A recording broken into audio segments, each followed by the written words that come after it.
Kung ating makikita, ang ating mundo ay sobrang napakasama. Hayag na ang pag-aalipusta ng mga tao sa ating Panginoong Diyos. Makikita natin ang mga ginagawa ng mga tao sa social media, sa mga television networks, na aliw sila sa paglapastangan sa ating Panginoong Diyos. Ngunit ang nakakalungkot nito, mga kaibigan, hindi nila kasi alam na totoo ang Diyos at hindi rin nila alam ang trahedya na sila ay wala sa piling ng ating Panginoong Diyos.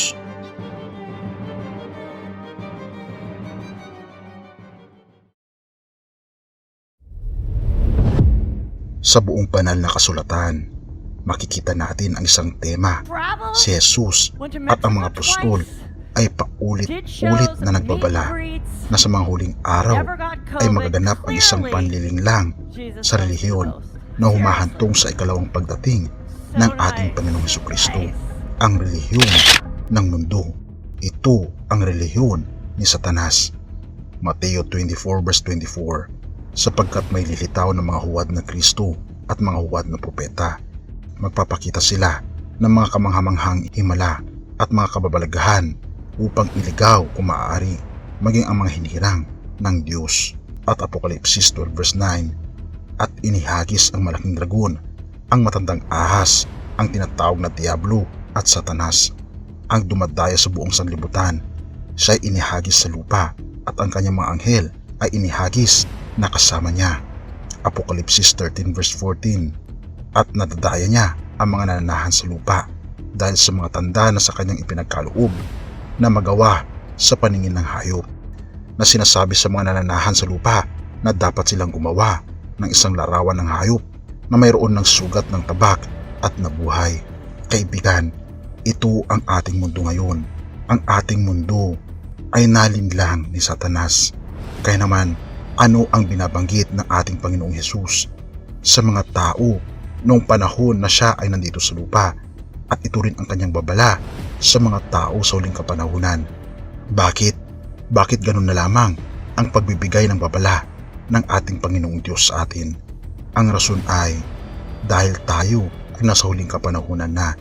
Tayo, mga kaibigan, ay malapit na sa katapusan ng ating mundo, na kung saan may hahayag na, mga kaibigan, ang pag-worship sa mga antikristo. Ito ang pag-worship sa buong mundo. Ano bang ibig sabihin ng worship, mga kaibigan?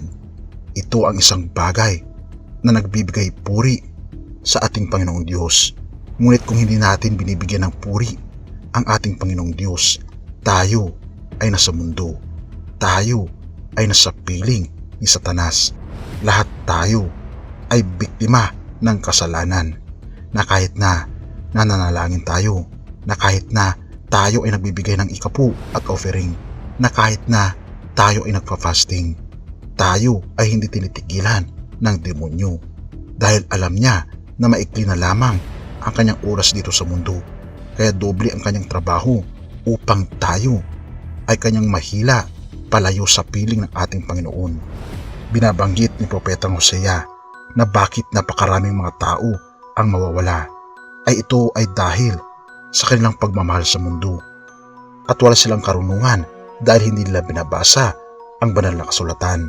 Hindi sila naniniwala patungkol sa mga bagay na nakasulat dito, at allergic sila na pag-usapan ang patungkol sa mga pangako at mga babala ng ating Panginoong Diyos. Ang mga iba ay pinagbabawal ng basahin ang Biblia, katulad na lamang sa Israel, katulad na lamang ng LGBT community, dahil nakukondena ang kanilang pagkatao. At ang mga Western cultures ay bihira na basahin ang Biblia, dahil para sa kanila, ang isang taong mabuti ay basta walang inaapakang ibang tao, ay ikaw na ay mabuting tao. Ngunit ito, mga kaibigan, ay turo ng relihiyon ni Satanas, dahil kung wala sa Biblia, ito ay sa mundo. At kung hindi itinuturo sa Biblia, ito ay itinuturo ng Diablo. Dahil gusto ni Satanas na mamuhay tayo sa kalayawan, ipadama sa iyo ang pansamantalang pakiramdam ng kaligayahan sa mundo. Marami ngayon mga kaibigan sa mga iglesia ang nagiging biktima rin ni Satanas. Ngunit marami rin mga kaibigan ang ayaw ng pumunta sa mga simbahan na kung iyong makikita at mapapansin, halos matatanda na lamang ang pumupunta sa mga churches. Tunay nga na binabanggit mga kaibigan na sa huling kapanahunan manlalamig ang mga tao dahil tayo na ay namumuhay sa huling kapanahunan. Ayon sa isang study, pinapakita na noong 2021, 11% lamang ng mga Americans ang nagbabasa ng Biblia. Kung ating mapansin maging sa Pilipinas mga kaibigan, ay wala pang 20% ng mga tao ay nagbabasa ng Biblia. At ang laging nagbabasa ng Biblia ay yung mga taong nag-edad 70 years old pataas. Ngunit kung ating mapapansin, bihira na lamang ang nakakaabot ng 70. Kaya ang mga tao ay namamatay nang hindi pa nababasa ang Biblia. Ito ay sobrang nakakaawang katotohanan na ating natunghayan kaibigan. Ito ang layunin ni Satanas, ang kontrolin ang mga utak ng mga tao sa pamamagitan ng social media, sa pamamagitan ng masarap na mga bisyo at ganoon din sa mga tugtugin na nagbibigay aliw sa mga tao. Ipinapakita ni Satanas na masarap mamuhay sa lupang ito. Ngunit ito mga kaibigan ay isang trap.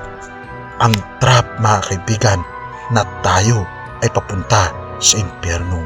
Tayo ay itinali at iginapos ni Satanas sa pamamagitan ng ating mga kasalanan. At napakaraming mga teori patungkol sa mga bagay na sumisira mga kaibigan sa banal na kasulatan. Isa na rin dito mga kaibigan ang mga teori patungkol sa mga aliens na sila raw ang pag-asa ng ating mundo at dinidiscourage ng mundo na mayroong Diyos na babalik at kukunin ang kanyang mga anak. Mga kaibigan, tayo na ay nasa huling kapanahunan. Nagkakaisa na ang buong mundo upang kalabanin ang ating Panginoong Diyos. Nagkakaisa ang lahat ng mga leaders sa buong mundo upang buuin ang one world religion. Mapapansin natin ito mga kaibigan sa mga balita at napakaraming mga bilateral meetings. Ipinagkakaisa nila ang leadership ng mundo at magkaroon ng isang sistema na layunin na kontrolin tayo at ilayo tayo sa presensya ng ating Panginoong Diyos. Ngunit hindi sila magtatagumpay dahil ang ating Panginoong Diyos, siya na mismo ang unang nagtagumpay sa krus at kailanman ay hindi na siya matatalo. Kaibigan, talo na si Satanas. Nais ng ating Panginoon na pumanig tayo sa Kanya at tayo ay mamuhay ng mapayapa na kahit na anuman ang mangyari sa mundong ito, na kahit na napakaraming mga bagay na mangyayari at nakakatakot na pangyayari na gagawin sa atin mga kaibigan, lagi nating alalahanin, ang ating Panginoon ay hindi Kanya papabayaan at nais Niya na magpasakop ka sa Kanya at iwanan ang iyong kasalanan. Purihin ang ating Panginoong Diyos at salamat kaibigan sa iyong panunood.